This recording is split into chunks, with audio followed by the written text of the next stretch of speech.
My name is Anthony Howard. This is my assignment for the Death and Dying REL 221 class, the requirement for the video presentation for our assignment for week 6 to be presented to Dr. Joshua Whitfield. I chose Buddhism. Buddhism is one of the major world religions. Its origins date back to the 6th century BCE, when Siddhartha Gautama says he was likely born in India. And he became what was known as the founder of Buddhism. Gautama lived a life of luxury and decided that it was not a fulfilling life, even though you would think a life of luxury would be fulfilling for most anybody. But for this gentleman, it was not fulfilling. And at some point in time, he encountered 4 people: a sick man, a dead man, an old man, and a holy man. He viewed these 4 people and saw 3 of them, the dead man, the sick man, and the old man, that they depicted suffering. And the holy man was an example of contentment. And he was surrounded, and Guatemala was amazed that even when he was surrounded by sadness, pain, and death, the holy man was found in contentment. And I'm quoting here: "Not long afterward, Gautama abandoned his life of luxury. Instead, he wandered in the wilderness for 6 years and denied himself any material comforts. He hoped that, like this holy man, he would achieve enlightenment." And the enlightenment and nirvana are words that will be used quite a bit through this presentation. I think most anybody would like to be able to find enlightenment or nirvana or that perfect life, and the Buddhists feel that they have found this in their religion. And Buddhism grew beyond the region of India where Guatemala was born, and under Emperor Ahasca, who then ruled the Indian subcontinent, it became a state religion. Buddhist missionaries brought Buddha's teachings to southern India as well as Sri Lanka. And the island of Sri Lanka is located in the Indian Ocean off India's southeastern coast.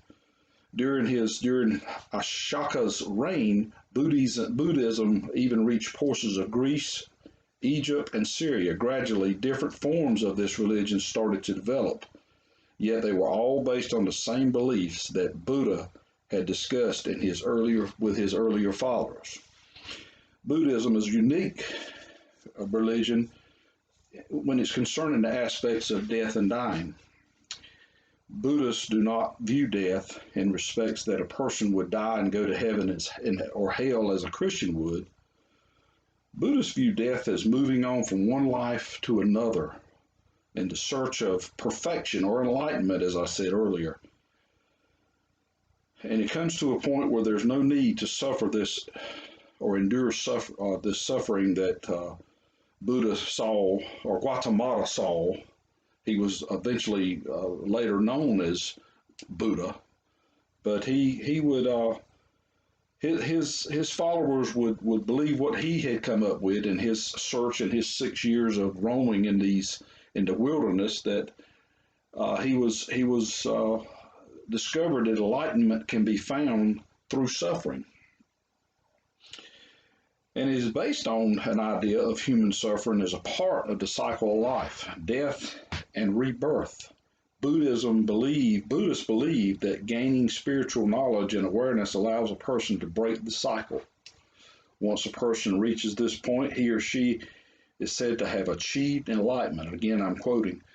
This individual is able to enter nirvana, the state outside the cycle of death and rebirth, where the person is finally free from the suffering. Today, about 488 million people across the globe practice this Buddhism. According to recent studies, Buddhists represents 7% of the world population. So obviously it has really grown and can remain popular. The death to Buddhists is not real, and they believe physical death is not really possible. They're not reincarnated, but they enter what they believe is a cycle of rebirth. They are led to certain requirements, if you will, of living a good life. They believe in living a good life, but they do not believe that they actually die. But of course, despite the fact that they don't believe that death is real, they do practice through their lifetime being prepared for death in itself, or being, I guess, be more in their mind prepared for the rebirth. The dying Buddhists, if again, when we talk about the aspects of death and dying, the Buddhists, they are to meditate. A dying person is trained to meditate on the positive state, and they're actually just supposed to lay on their right side only. There is no crying or sadness, because this is not necessarily, again, the Buddhists don't believe in death. The Buddhists don't believe in God. The Buddhists believe in Buddha. Those that present the dying person should provide a lot of hope, and they don't, there's again no sadness.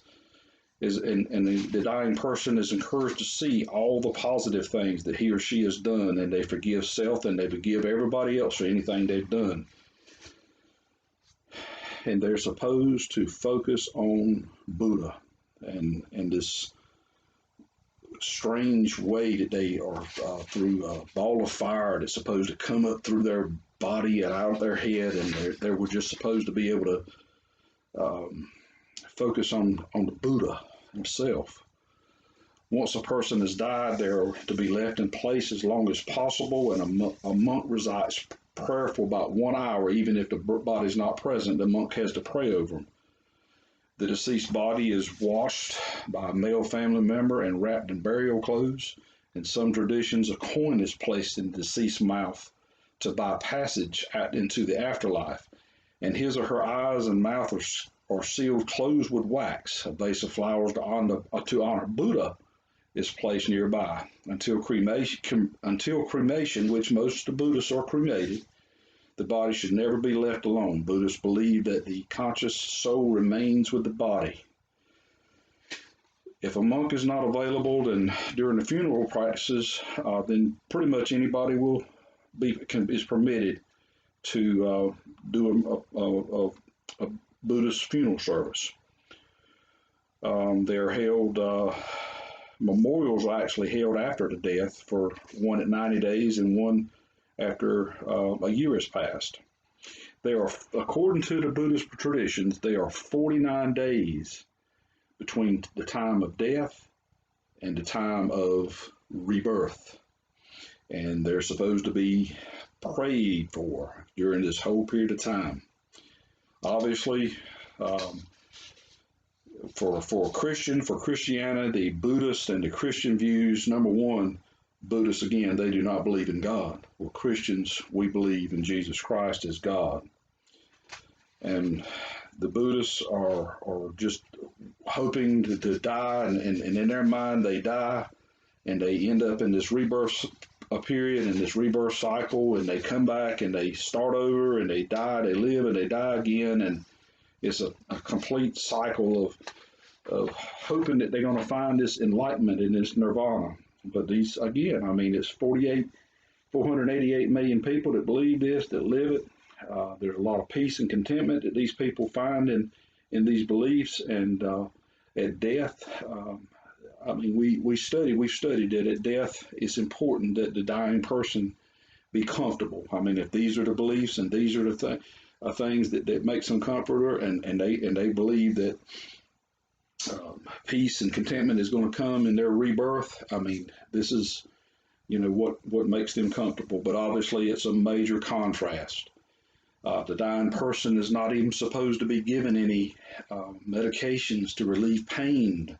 I mean, even we all know that dying is painful, and Christians, and not just Christians, but a lot of people believe in having comfort measures given to their family members so they can die a pain-free death. Where the Buddhists do not believe that at all.